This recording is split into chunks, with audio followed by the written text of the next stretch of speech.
আলোচনাটা যদি এভাবে শুরু করি, আয়ারল্যান্ডের বিপক্ষে টি-20 সিরিজে সাব্বির রহমানকে দলে ফেরানোর ব্যাপারে নির্বাচকরা ইতিবাচক সিদ্ধান্ত নিয়ে ফেলেছেন এরই মধ্যে, অথবা নির্বাচকরা খুব ইতিবাচকভাবে ভাবছেন। আমি নিশ্চিত আপনি আমার কথা বিশ্বাস করবেন, কেননা নির্বাচকদের সাথে কথা বলার সুযোগ দর্শক হিসেবে মোস্ট লাইকলি আপনার নাই, আমার আছে, আমি কথা বলিও। বাংলাদেশ ক্রিকেট বোর্ডের প্রেসিডেন্ট কিংবা ক্ষমতাবান পরিচালকের সঙ্গে দর্শক হিসেবে আপনার কথা বলার সুযোগ খুব কম, নাই বলছি না, খুব কম, কিন্তু আমার আছে, আমি বলিও। সো আমি যা বলবো বেশিরভাগ ক্ষেত্রে আপনি সেটা বিশ্বাস করবেন। এই কারণে হাবিজাবি যা খুশি বলাটা আমার কাজের মধ্যে পড়ে না। সাব্বিরের প্রসঙ্গটা এই কারণে টানলাম আমি, আয়ারল্যান্ডের বিপক্ষে বাংলাদেশ যে টি-20 দলটা সাজাবে, সেই দলে হৃদয়, জাকের, শামীম, আবারও এই তিনজনকে খেলানো যৌক্তিক হবে, নাকি তাদের সম্ভাব্য রিপ্লেসমেন্ট কারা হতে পারেন বা কারা আছেন তাদের বাজিয়ে দেখার সুযোগটা নিতে হবে। বিশ্বকাপের আগে মনে রাখতে হবে এটাই সবশেষ হোম সিরিজ সম্ভাব্য যেখানে Bangladesh team management middle order, ব্যর্থ মিডল অর্ডারের জায়গায় নতুন ক্রিকেটার বাজিয়ে দেখতে পারে। এই সুযোগটাকে তারা নেবে না, নেওয়া উচিত বলে মনে হয় না? 100% নেওয়া উচিত। নেপালের সঙ্গে বাজে পারফরমেন্স সিরিজ খোয়ানোর পরে ওয়েস্ট ইন্ডিজ তাদের স্কোয়াড থেকে 8টা বা 9টা বদল করেছে, বাংলাদেশে এসে তারা বাংলাদেশকে হোয়াইট ওয়াশ করেছে। সো বাংলাদেশ ক্রিকেট বোর্ড এরই মধ্যে, বাংলাদেশের ক্রিকেটের জাতীয় নির্বাচকরা এরই মধ্যে জাকের, তাওহিদ হৃদয়, শামীম হোসেন পাটোয়ারি তারা কোন প্রতিপক্ষের এগেনস্টে, কোন ধরনের বোলারের এগেনস্টে, কোন ধরনের উইকেটে কি করতে পারেন সেটা সবাই জেনে গেছে, বুঝে গেছে। কে সময় মতো বিগ শট খেলতে পারে না, কে লেগ সাইড ছাড়া কোনো শটই খেলতে পারে না, কে টুক টুক টুক টুক করে স্ট্রাইক রোটেট করতে পারে না, এগুলো আমাদের মুখস্থ হয়ে গেছে। সো তাদের আপনারা দেখে ফেলেছেন। বিশ্বকাপের সম্ভাব্য বিকল্প যদি বিবেচনা করতে হয়, যদি সাব্বির রহমানকে বিবেচনা আপনারা করে থাকেন, কিংবা আকবর আলীকে যদি বিবেচনা করে থাকেন মিডল অর্ডারে, কিংবা ইয়াসির আলী রাব্বি যিনি লম্বা সময় ধরে বেশ ভালো পারফর্ম করছেন তাকেও যদি বিবেচনা করে থাকেন, কিংবা XYZ অন্য যে কেউ, ধরেন আফিফ হোসেন ধ্রুব, তাদের যদি বিবেচনা করে থাকেন, মনে হয় আয়ারল্যান্ড সিরিজ মিডল অর্ডার ওই 3টা পজিশনে তাদেরকে সুযোগ দেওয়া উচিত। যদি যারা ক্লিক করে যান তাহলে সম্ভাব্য ওই পার্টিকুলার জায়গায়, যে জায়গাতে ক্লিক করবেন সেই জায়গায় ক্রিকেটার তাওহিদ হৃদয় হোক, শামীম হোক, জাকের হোক, তাদের ড্রপ করেন।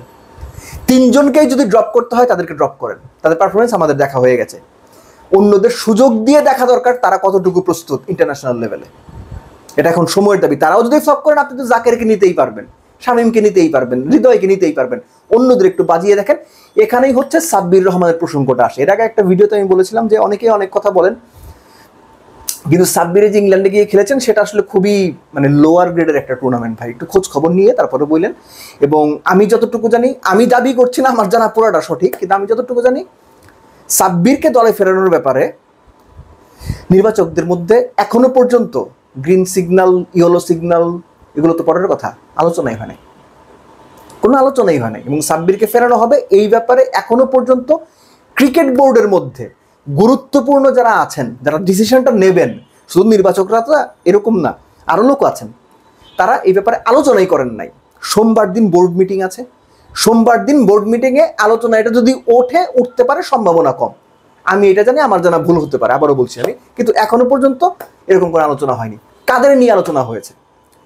ইয়াসির রাব্বিকে নিয়ে আলোচনা হয়েছে, আকবরকে নিয়ে আলোচনা হয়েছে, এবং by some instant Mahmudul Hasan জয়কে নিয়েও আলোচনা হয়েছে, যেহেতু জয় মিডল অর্ডারে খেলার যোগ্য বলেই তারা মনে করছেন নির্বাচকরা, তিনি স্পিনটাও ভালো খেলেন, মিডল অর্ডার যেভাবে কলাপস করছে ওই জায়গাতে তাকে খেলানো যায় কিনা, এরকম একটা আলোচনা হয়েছে। জয়কে ফেরানোই হবে, not necessary.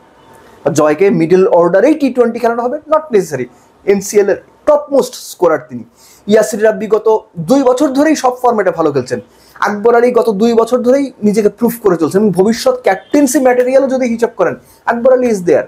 Afif Hossain Dhruba top অর্ডারে ভালো করছেন বা মোটামুটি ভালো করেছেন। সো এই অপশনসগুলো নির্বাচকদের আলোচনাতে আছে, নেওয়া হবে কি হবে না এখনো পর্যন্ত ডিসিশন নেই। বাট সাব্বিরের বিষয়টা অ্যাজ পার মাই আন্ডারস্ট্যান্ডিং, আমি যতটুকু জেনেছি আলোচনাতেই নেই, আলোচনাতে আসে নাই এখনো পর্যন্ত। আলোচনাতে আনার মতো গুরুত্বপূর্ণ বা প্রয়োজনীয় নির্বাচকরা মনে করেন নাই, হয়তো আগামীতে আসতে পারে।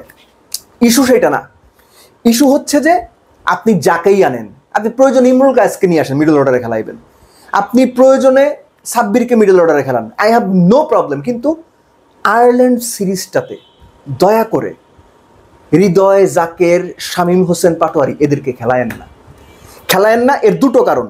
প্রথম কারণটা হচ্ছে বিশ্বকাপের জন্য ব্যাকআপ আপনার কি কি আছে তাদেরকে সুযোগ দেওয়া, ভালো করলে এখান থেকে পিক করে নেওয়া। দ্বিতীয় কারণ যেটা ভয়ঙ্কর, আয়ারল্যান্ড এমন এক প্রতিপক্ষ, বাংলাদেশে এসে তারা বাংলাদেশের কাছে নাকানি চুবানি খাবে, এটা এক্সপেক্টেড। সেইখানে যদি জাকের একটা ভালো ইনিংস খেলে ফেলে, আগের 10 ম্যাচ 12 ম্যাচ 15 ম্যাচের চূড়ান্ত রকম ব্যর্থতা ঢাকা পড়ে যাবে।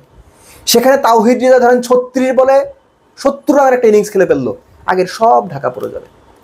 শামীম হোসেন পাটোয়ারি এদের তুলনায় বেটার ইম্প্যাক্ট খেলেছেন, গত এক বছরে বেটার ইম্প্যাক্ট ইনিংস খেলেছেন, শ্রীলঙ্কার সঙ্গে ওয়েস্ট ইন্ডিজের সঙ্গে দুটো ম্যাচ জেতানো পারফরমেন্স করেছেন। তারপরও যদি শামীমের যে রিসেন্ট ফর্ম, সবশেষ 8টা ম্যাচে 3টা তিনি শূন্য করেছেন, দুটো সিঙ্গেল ডিজিট স্কোর, তিনিও যদি একটা ধরেন 25 বলে 48 রানের ইনিংস খেলে ফেলেন, সব সমালোচনা চাপা পড়ে যাবে। সো তাদেরকে একটা ব্রেক দিয়ে অন্যদের বাজিয়ে দেখাটা সময়ের দাবি, এটা প্রপার ক্রিকেটিং প্র্যাকটিস। এবং সেটা করতে গিয়ে নির্বাচকরা যদি সাব্বির রহমানকে ফেরাতে চান ফেরাবেন, আকবরকে আনতে চাইলে আনবেন, রাব্বিকে ফেরাইতে চাইলে, সাইফকে ফেরাইতে চাইলে ফেরাবেন। বাট এক্সপেরিমেন্ট করাটা দরকার, এটাই বিশ্বকাপের আগে বাংলাদেশের ইন্টারন্যাশনাল কমিটমেন্টের সম্ভাব্য শেষ সুযোগটা আপনারা নেন।